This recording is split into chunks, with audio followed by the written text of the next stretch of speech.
China acumulou um arsenal enorme de mísseis para a primeira missão, afundar a Marinha dos Estados Unidos. A China acumulou um vasto arsenal de armamento balístico de longo alcance com significativo potencial destrutivo, além do poder de fogo. Os mísseis balísticos chineses também oferecem flexibilidade operacional. A estratégia de mísseis balísticos da China reflete seu objetivo geral de anti-acesso e negação de área. Essencialmente, a China está aprimorando sistemas de mísseis potentes para servir tanto como dissuasores à intervenção ocidental, quanto como ferramentas estratégicas para a projeção de poder na região. Os mísseis da China são absolutamente essenciais para sua estrutura anti-acesso, anti-negação, que é explicitamente projetado para negar ou pelo menos complicar a capacidade dos inimigos da China, essencialmente os Estados Unidos e seus aliados, de operar livremente na região do Indo-Pacífico. Ao ameaçar importantes ativos militares da China, que é aumentar os custos de uma potencial intervenção militar na Ásia. O objetivo estratégico da China não é necessariamente atingir plataformas específicas, como porta-aviões ou bases, embora tenha a capacidade de fazê-lo, seja certamente importante, mas também complicar o planejamento dos adversários da China, nomeadamente dos Estados Unidos, criando incerteza sobre a eficácia e a capacidade de sobrevivência das forças americanas no caso de lançamentos generalizados de mísseis balísticos. Os mísseis balísticos, portanto, fazem parte de uma estratégia de dissuasão mais ampla, com ênfase particular nas águas litorâneas da China. A China investiu pesadamente em seus mísseis balísticos antinavio, ou ASMBS, que são mísseis poderosos de longo alcance, cujo objetivo é afundar navios de superfície de alto valor. Frequentemente chamados de armas matadoras de porta-aviões, elas são definidas por uma grande ogiva explosiva, bem como pela capacidade de penetrar nas defesas aéreas do grupo de ataque de porta-aviões e penetrar cineticamente nos cascos dos navios, detonando internamente e afundando grandes navios. O objetivo desses ASBMS é afastar os CSGS americanos da costa das águas litorâneas da China, reduzindo sua eficácia e forçando um investimento significativo em contramedidas de mísseis de defesa aérea. Embora a capacidade de um único ASBM afundar um porta-aviões bem definido seja discutível, a classe de armas representa um risco real para embarcações de superfície e complica a projeção de poder no Pacífico Ocidental. No entanto, os estoques de mísseis da China não estão focados apenas em uma função antinavio. Acredito que as armas como os mísseis DF-26 da China também tenham funções tanto antinavio quanto de ataque terrestre. Isso dá a esses tipos de armas a capacidade de ameaçar tanto navios no mar quanto bases fixas em terra. Em suma, elas oferecem flexibilidade. Com seu alcance de 4.000 km, é o primeiro míssil balístico convencional da China capaz de atingir Guam. Explica o Centro de Estudos de Estratégia Internacionais. O míssil pode ser armado com um ogivo convencional ou nuclear. Uma variante antinavio DF-26B foi testada em 2020. A China está em processo de construção e implantação de um arsenal de mísseis sofisticado e moderno, embora envolta em sigilo devido à ambiguidade intencional e à relutância em firmar acordo de controle de armas ou outros acordos de transparência, diz um trecho do CSIS. Pequim destaca seus mísseis em suas doutrinas de anti-acesso, negação de área e desenvolvimento, que utilizam uma combinação de mísseis balísticos de cruzeiro lançados do ar, da terra e do mar para atingir ativos militares dos Estados Unidos e seus aliados no teatro de operações da Ásia-Pacífico. A China também está desenvolvendo uma série de capacidades avançadas, como mísseis balísticos antinavio manobráveis, MIRVs e veículos planadores hipersônicos. A combinação dessas tendências degrada a capacidade de sobrevivência de elementos fundamentais da projeção de poder americana, como porta-aviões e bases aéreas avançadas.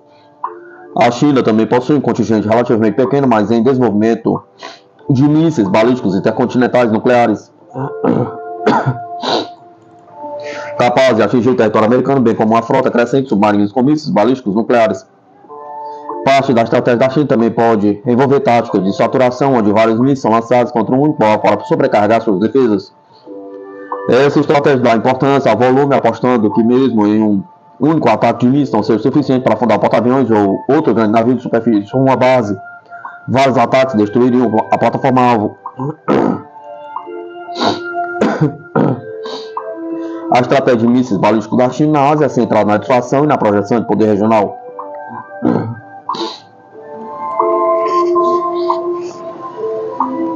Uma quantidade significativa do armamento do arsenal da China possui capacidade dupla, ou seja, a capacidade de atingir CSGS da Marinha dos Estados Unidos e bases fixas em terra. Isso não apenas dá à China um alto grau de flexibilidade operacional, mas também complica o ambiente operacional para os Estados Unidos e seus aliados. O potencial de dano de armas como o armamento matador de porta-aviões da China, embora de fato significativo, pode ser melhor compreendido não apenas como uma arma decisiva para afundar porta-aviões e destruir bases militares americanas, mas também como uma forma de complicar ou degradar a capacidade dos adversários chineses de operar em um ambiente contestado. Essa estratégia se encaixa na doutrina chinesa de usar tecnologia avançada para criar um ambiente no qual os custos para o Ocidente de intervenção em um conflito potencial são muito altos.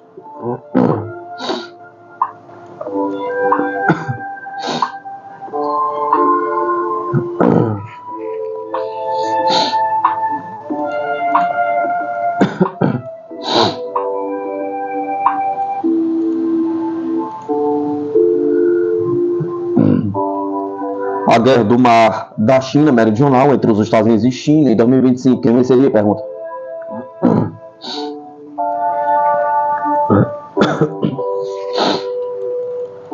O exército chinês pode ser gabado de equipamentos impressionantes, mas sua inexperiência e excesso de confiança o condenariam em um conflito contra os Estados Unidos no mar da China meridional. Apesar da vantagem numérica da China em navios e mísseis, os Estados Unidos têm vantagens cruciais em pessoal testado em combate, treinamento superior e estratégia avançada. Os primeiros ataques americanos degradariam rapidamente as defesas chinesas, ganhando domínio aéreo e naval. Mesmo com baixas de ambos os lados, os grupos de submarinos e porta-aviões dos Estados Unidos, apoiados por caças furtivos e mísseis de cruzeiro, acabariam prevalecendo. A China corre o risco de ser derrotada ao subestimar o exército americano experiente em batalhas e exagerar suas próprias capacidades e tecnologias não testadas. As forças armadas chinesas estão excessivamente confiantes. Claro, eles têm equipamentos militares de ponta e mais navios de guerra do que os Estados Unidos. Mas seus oficiais e suboficiais carecem de um ingrediente importante, a experiência em combate. Uma futura batalha entre os Estados Unidos e a China por Taiwan ou outras transgressões no mar da China meridional produziriam um baixo significativo de ambos os lados, com navios afundados e aviões abatidos. No entanto, os americanos acabariam vencendo. As forças armadas dos Estados Unidos são mais bem treinadas, mais experientes e possuem expertise superior. A guerra é um empreendimento humano. Quem tiver os soldados, marinheiros e pilotos mais bem liderados triunfará. O que falta aos Estados Unidos em quantidade, em termos de navios e número de combatentes, é compensado em qualidade. Moral elevada é a chave para a luta. O moral está do lado dos Estados Unidos devido ao longo serviço prestado durante a guerra global contra o terror. Os militares americanos estão em guerra há décadas. E agora estão em pé de guerra no leste asiático. Os chineses simplesmente realizaram inúmeros exercícios de treinamento inofensivos, sem nenhuma resistência real que pudesse resultar em baixas. Os militares chineses acreditam na própria propaganda. Seus porta-aviões, aviões, mísseis, tanques e todo o equipamento militar que a China emprega são supostamente melhores que os dos Estados Unidos. Isso ainda está para ser visto.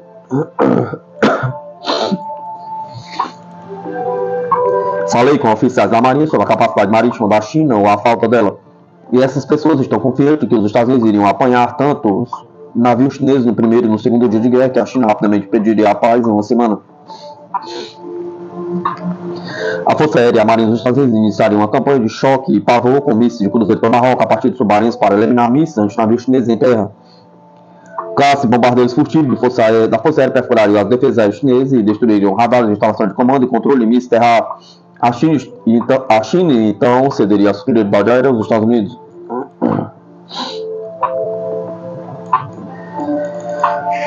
Em seguida, um ataque naval adicional teria início. Porta-aviões da região enviariam o F-35 Lightning II e FA-18 Super Hornet para perseguir os porta-aviões chineses, submarinos americanos, causaria destruição com torpedos pesados.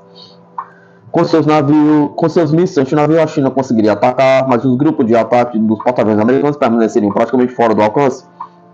O sistema de combate aéreo formaria uma tela de proteção para cobrir a flotilha de navios do grupo de ataque. Há uma chance de que alguns mísseis anti-navios chineses disparariam de seus aviões e atinjam alguns navios e algumas embarcações americanas possam ser afundados e até mesmo porta-aviões podem estar em perigo. Mas a China pagaria um preço alto. Não vejo nenhum engajamento entre os dois países durante mais de uma semana. Como começaria a pergunta? Um ataque a Taiwan seria um cenário em que os Estados Unidos interveriam e em troca de mísseis e torpedos poderia ocorrer. E uma troca de mísseis e torpedos poderia ocorrer.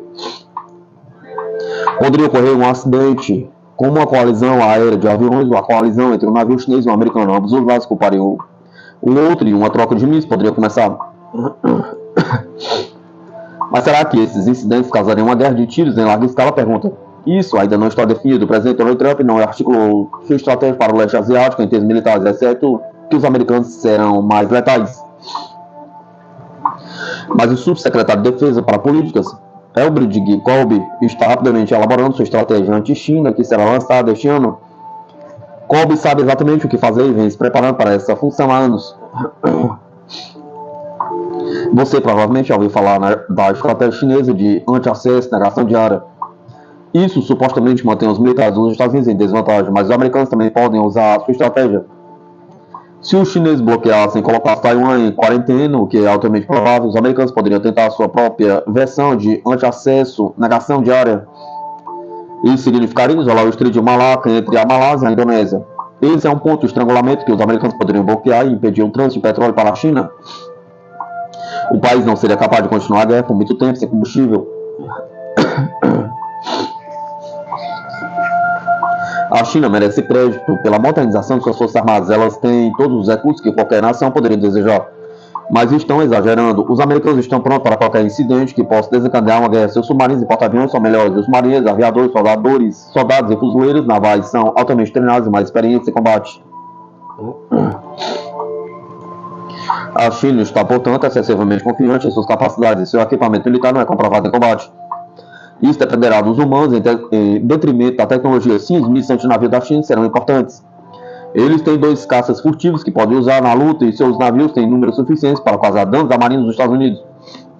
Mas não descarte, os americanos ainda, a marinha e a força aérea estão sempre prontos para a batalha e a China não deve iniciar uma luta que não possa vencer imediatamente.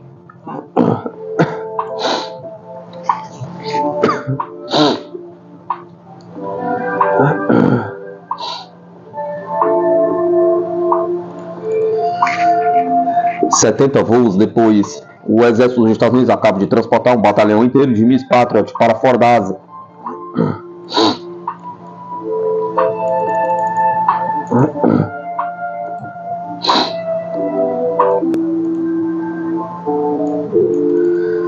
Em meio às crescentes tensões e ameaças do Irã e dos rebeldes russos no Iêmen, os militares dos Estados Unidos transportaram por via aérea um batalhão de defesa antimísseis Patriot do Indo-Pacífico para o Oriente Médio. Esta operação exigiu mais de 70 voos de carga de C-17, destacando preocupações sobre capacidades logísticas levantadas pelo almirante Samuel Paparo, comandante do Pacífico. A realocação faz parte de um reforço militar mais amplo dos Estados Unidos, incluindo a implantação de bombardeiros furtivos, B-2 e porta-aviões, sinalizando possível ação militar contra o Irã.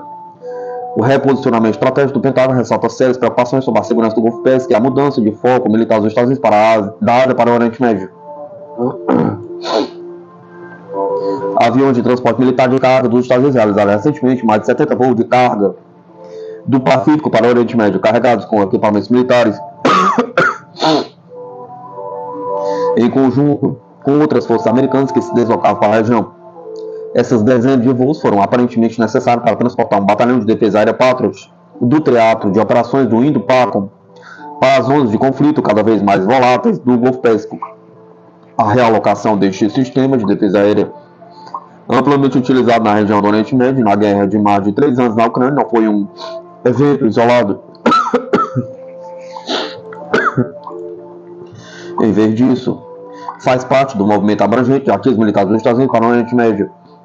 Esse aumento inclui posicionamento avançado de aeronaves, incluindo bombardeiros furtivos, B-2 em Diego Garcia, porta-aviões e outros navios de guerra. Essa movimentação de tantos ativos importantes é impulsionada pela antecipação de ações militares contra o Irã e por uma série de combates de alta intensidade contra rebeldes russos no Iêmen.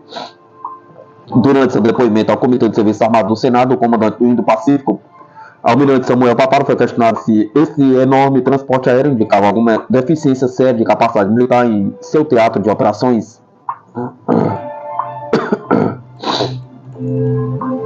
Paparo, um aviador naval altamente condecorado com mais de 3.000 horas de voo e 1.000 pousos ou armadilhas a bordo de porta-aviões, expressou preocupação sobre a necessidade de capacidade de transporte de carga. Por exemplo, disse ele, tendo apenas deslocado o batalhão Patriot para a área de atuação do SEPTCOM,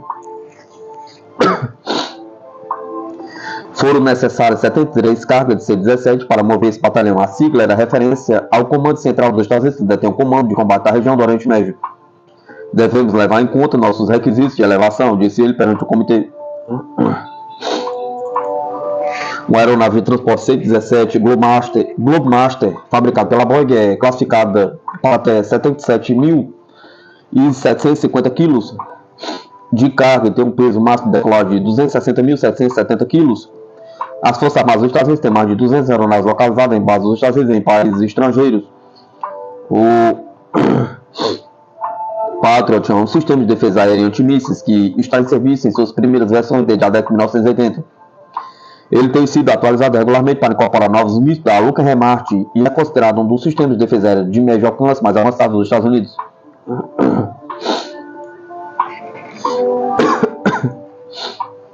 As Forças Armadas dos Estados Unidos contam atualmente com 15 batalhões do sistema e já os enviaram para o Oriente Médio quando havia necessidade urgente deles no teatro de operações. 6 baterias Patriot também foram enviadas para a Ucrânia, como parte do esforço cooperativo de assistência militar dos Estados Unidos e seus aliados da OTAN. Atualmente na Ucrânia existem 2 baterias Patriot dos Estados Unidos, 2 da Alemanha, uma de uma contribuição conjunta, a Alemanha e da Holanda, e uma da Romênia. Um batalhão Patriot completo é composto por 4 baterias, incluindo o radar, um gerenciador de batalha e até 8 lançadores que podem conter individualmente 4 mísseis interceptadores ou mais, dependendo do míssil transportado do lançador.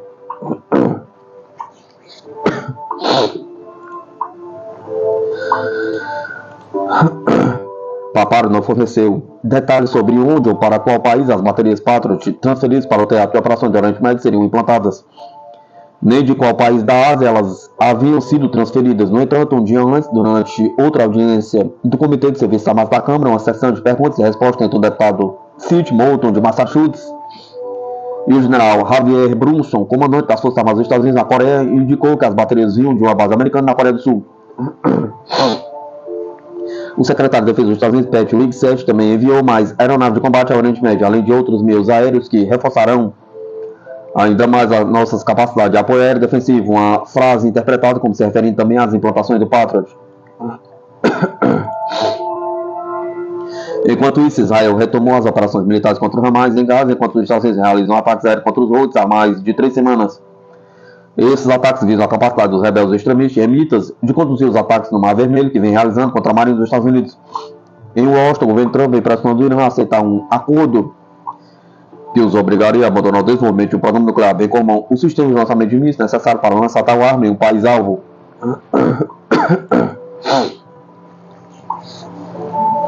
O presidente dos Estados Unidos vem há algum tempo ameaçando constantemente o Irã com ações militares caso não haja acordo. O Irã é cada vez mais visto como um dos alvos potenciais de bombardeiros B-2 na base de Diego Garcia, no Oceano Índico. Segundo a última contagem, 7 dos 20 B-2S em estoque dos Estados Unidos estão na base da ilha, apoiados por aeronaves de transporte e reabastecimento. No início de abril, o Pentágono disse que estenderia o destacamento do porta-aviões USA Harry Truman no Oriente Médio, que outro grupo de ataque estava sendo destacado para a região.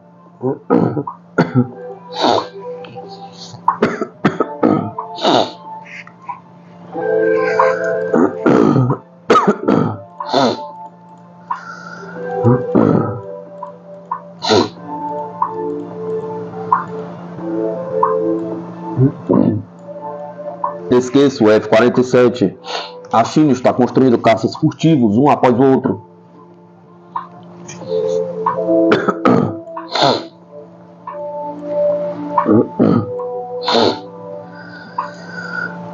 O programa de caças furtivos da China está se expandindo rapidamente, com o J-20 e o J-35A já em campo, e caças avançados de sexta geração como o J-36 e o J-50 em desenvolvimento.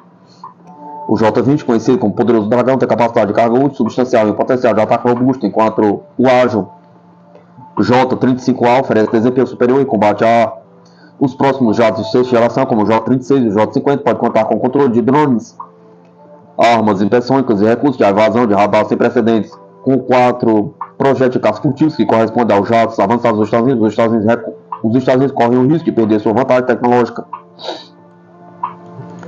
Manter a superioridade aérea exigirá investimentos significativos em tecnologia de caça de última geração. Os Estados Unidos e seus aliados precisam entender uma coisa quando se trata de guerra aérea.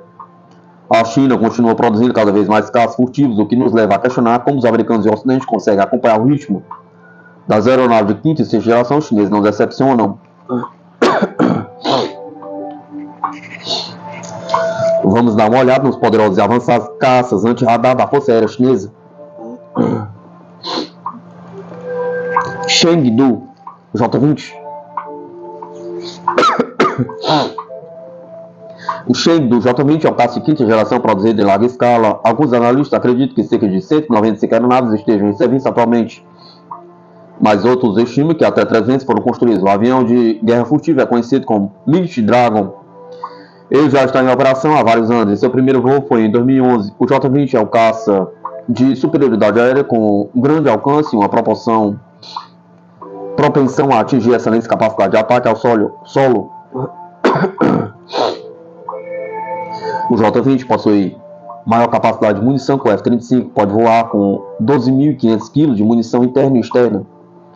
Assim, o J-20 pode ser um caminhão-bomba para remover inúmeros alvos de superfície se necessário. O Military Dragon também possui velocidade respeitável, Mach 2, com seu motor turbofan com pós-combustão, asas canard e um corpo dianteiro com quilha permite qualidade de evasão ao radar. Embora não seja considerado tão furtivo quanto o F-35 e o F-22. Shenyang J-35A. O Shenyang J-35A traz muitos benefícios.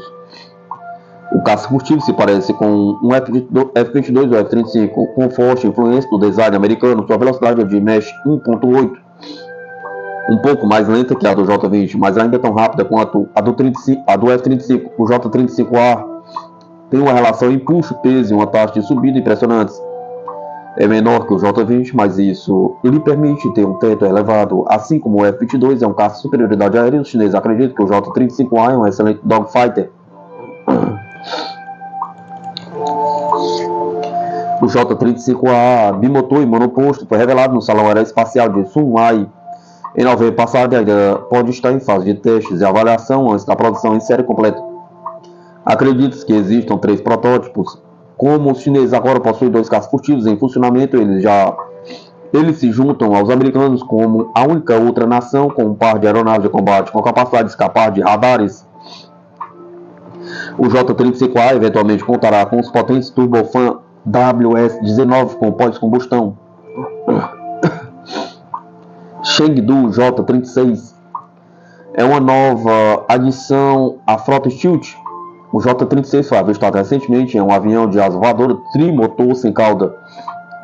O caça é um avião de guerra de sexta geração considerado como tendo excelente aviônica e manobrabilidade para um avião de grande porte. Acredita-se que o J-36 tem um grande impulso e teto alto com velocidade invejável para um jato que escapa dos radares.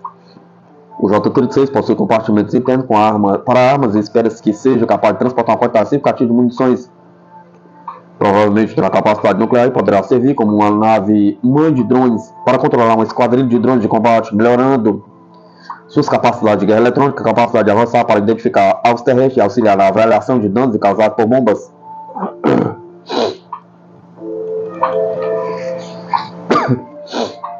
O J-36 poderia disparar armas hipersônicas e talvez até lasers em altitudes próximas ao espaço para destruir satélites.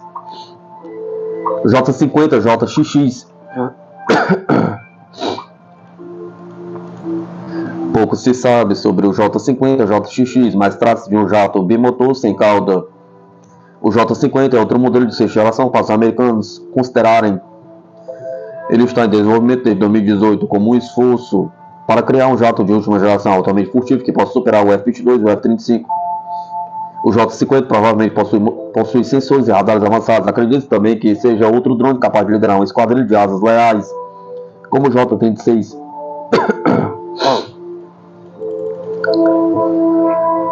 O J-50 voou pela primeira vez recentemente, em dezembro de 2004, perto da fábrica da SAC em Shenyang, Liaoning, China. Seu design de asa lambda sem cauda deve permitir que ele escape dos radares com a melhor das hipóteses.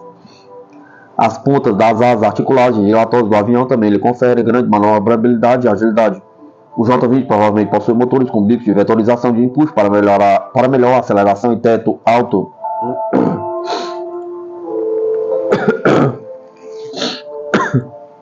Quantos caças furtivos a China tem? Pergunta. Aí está. A China tem 2 aviões de quinta geração e 2 de sexta geração, pelo menos, de acordo com os dados mais recentes que temos. Isso corresponde aos Estados Unidos com seus aviões de guerra de quinta geração, F-35 e F-22, o F-47 Enligad de sexta geração americana e o FAXX da Marinha. Analistas de inteligência dos Estados Unidos estarão ocupados acompanhando o desenvolvimento do caça chinês de sexta geração, já que o leste asiático pode se tornar um campo de batalha aérea algum dia. Os Estados Unidos precisam acelerar o ritmo da China, já que o Império do Meio está acompanhando os americanos no desenvolvimento de caças furtivos. Os Estados Unidos parecem estar perdendo a liderança em termos de furtividade de caças.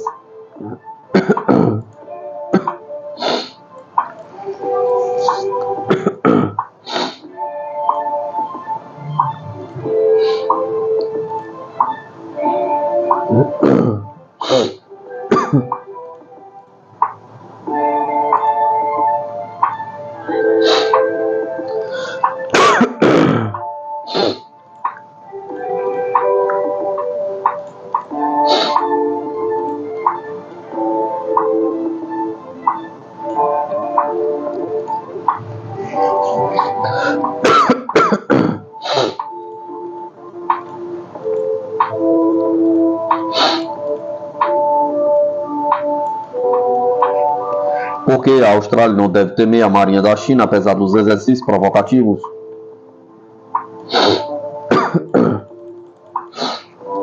Em março de 2025, uma pequena flotilha de navios de guerra chineses navegou pela Austrália, levantando temores que lembravam a ameaça do Japão em 1942. No entanto, apesar de entrar na zona econômica exclusiva da Austrália, quando os exercícios de fogo real, os navios da marinha da China não representavam nenhuma ameaça real de invasão.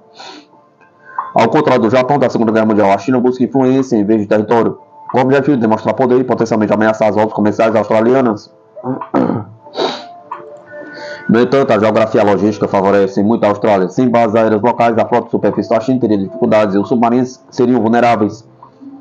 Ainda assim, a ansiedade estratégica da Austrália permanece compreensível, especialmente em meio à incerteza quanto à continuidade do compromisso militar dos Estados Unidos com os aliados na região do Pacífico.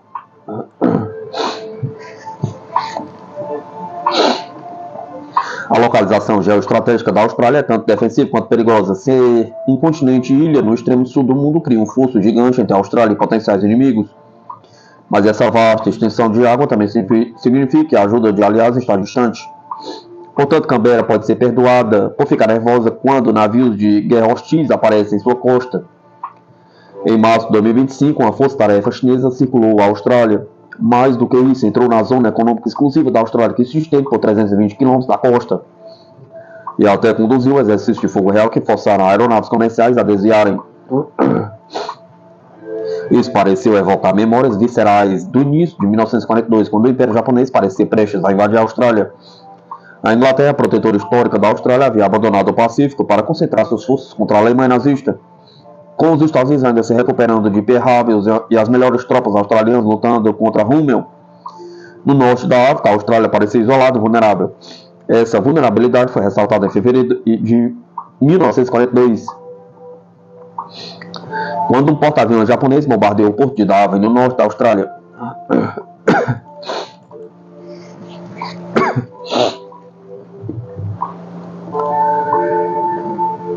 No entanto, não era a marinha imperial japonesa que se escondia em águas australianas no mês passado. Era uma pequena flotilha da marinha do exército da China, composta por um cruzador chinês, um contra-torpedeiro e um navio de suprimentos. Operando sem cobertura aérea perto de terras, essas embarcações teriam afundado rapidamente se a Austrália assim o desejasse.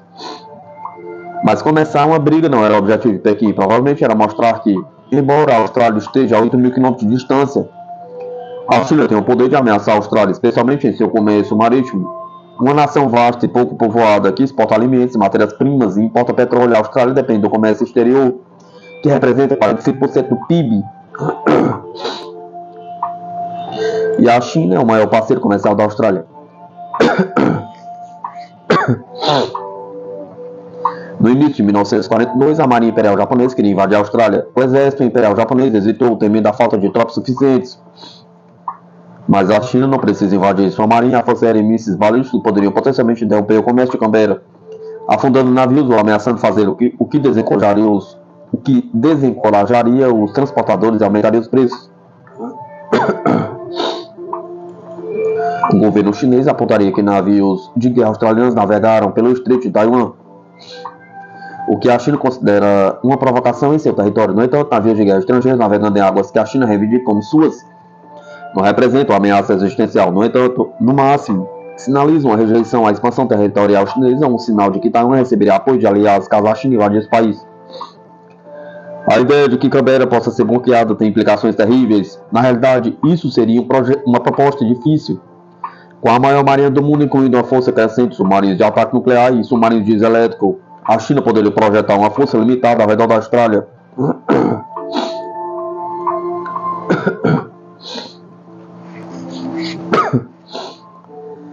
Mas sem bases aéreas no Pacífico Sudoeste, os navios de superfície da Marinha da China não durariam muito sem cobertura aérea e os submarinos seriam aeronaves anti-submarinos vulneráveis. Tampouco haveria bases para navios de guerra reabastecerem combustível e munição. Quanto a uma invasão, a China teria dificuldade suficiente para organizar um ataque anfíbio através do Estreito de Taiwan. Com 177 km de largura, invadir a Austrália é algo inimaginável.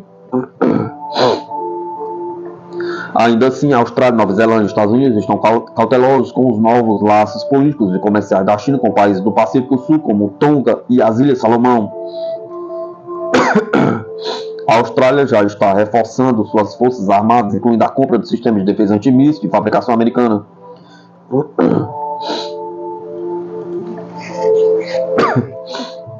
A verdadeira questão são os Estados Unidos, que têm sido os protetores da Austrália desde a retirada inglesa há 80 anos. Durante a Guerra Fria, ambas as nações se alinharam contra o bloco comunista, com a Austrália enviando 60 mil soldados para lutar na Guerra do Vietnã. Mas o governo Trump parece pronto para que os Estados Unidos deixem a OTAN, e alguns questionam se ele entraria em guerra contra a China para defender Taiwan. Não é surpresa que os australianos estejam começando a se perguntar se os Estados Unidos os defenderiam